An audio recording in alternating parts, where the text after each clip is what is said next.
ಸ್ನೇಹಿತರೆ, ಮದುವೆ ಆಗಿಲ್ಲ ಮದುವೆ ಆಗಿಲ್ಲ ಮದುವೆ ಆಗಿಲ್ಲ ಅಂತ ಕೊರಗ್ತಾ ಇರ್ತೀರಿ. ನನಗೆ 37 ವರ್ಷ ಆಯ್ತು ರೀ, ಮದುವೆ ಆಗಿಲ್ಲ. 38 ವರ್ಷ ಆಯಿತು, ಮದುವೆ ಆಗಿಲ್ಲ. ಫ್ರೆಂಡ್ಸ್ ಆಡ್ಕೊತಾ ಇದ್ದಾರೆ, ಫ್ಯಾಮಿಲಿನಲ್ಲಿ ಬೈತಾ ಇದ್ದಾರೆ, ಸಂಬಂಧಿಕರು ಆಡ್ಕೊತಾ ಇದ್ದಾರೆ ಅಂತ ಹೇಳಿ ಎಂತೆಂಥವ್ಳನ್ನೋ ಮದುವೆ ಆಗಕ್ಕೆ ಹೋಗ್ಬೇಡಿ ಸ್ನೇಹಿತರೆ. ಯಾವತ್ತೂ ಕೂಡ ಪದ್ಧತಿಹೀನ ಹೆಂಗಸನ್ನ ಯಾರು ಕೂಡ ಮದುವೆ ಆಗಬೇಡಿ.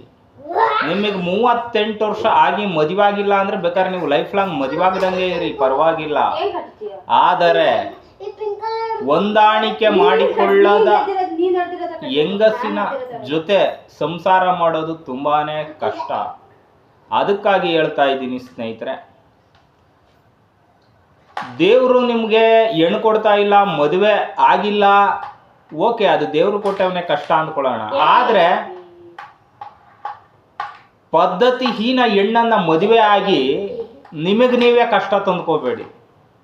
ಬಿಕಾಸ್ ಆಫ್ ಯಾರು ಏನಿಲ್ಲೇ 100 ವರ್ಷ 200 ವರ್ಷ ಜಾಂಡ ಹೊಡ್ಕೊಂಡಿರಲ್ಲ. ಮದುವೆ ಆದ್ಮೇಲೆ ಅಮ್ಮಮ್ಮ ಅಂದ್ರೆ ಒಂದು 20-30 ವರ್ಷ ಬದುಕ್ತೀರೇನೋ. ಆ ಜೀವನನ ನೆಮ್ಮದಿಯಾಗಿ ಕಳೆಯಿರಿ. ಸುಮ್ಮನೆ ಅದು ಇದು ಕಷ್ಟ ಅಂದ್ಕೊಂಡು ಹಾಳು ಮಾಡ್ಕೊಳಕ್ಕೆ ಹೋಗಬೇಡಿ. ಸೊ 37-38 ವರ್ಷ ಆದಮೇಲೆ ಮದುವೆ ಆಗಬೇಕಾ? ಆಗಿ ಎಲ್ಲ ನಿಮಗೆ ಅನುಕೂಲಕರವಾಗಿದ್ದರೆ, ಅಂದರೆ ದುಡ್ಡು ಕಾಸೆಲ್ಲ ಚೆನ್ನಾಗಿದ್ದು, ಸಂಸಾರ ಲೀಡ್ ಮಾಡೋ ಕೆಪಾಸಿಟಿ ಇದೆ, ನನಗೆ ಆರ್ಥಿಕವಾಗಿ ಸಮರ್ಥನಾಗಿದ್ದೇನೆ ಅಂತಂದರೆ ಮದುವೆ ಆಗಿ ತಪ್ಪೇನಿಲ್ಲ 38 ವರ್ಷ ಆದಮೇಲೂ ಕೂಡ.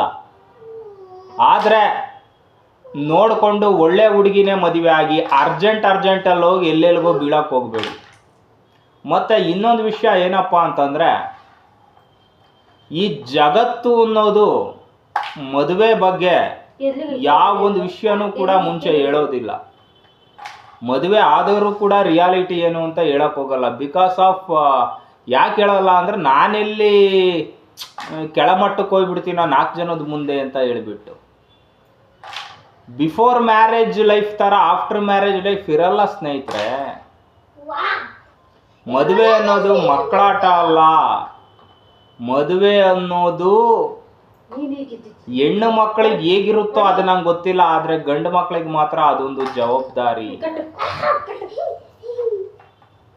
ಮದುವೆ ಅನ್ನೋದು not a enjoyment, that is the responsibility of another life. You take responsibility another life. ಸ್ನೇಹಿತರೆ, ಇಷ್ಟು ಹೇಳಿ ಈ ವಿಡಿಯೋ ಮುಗಿಸ್ತೀನಿ.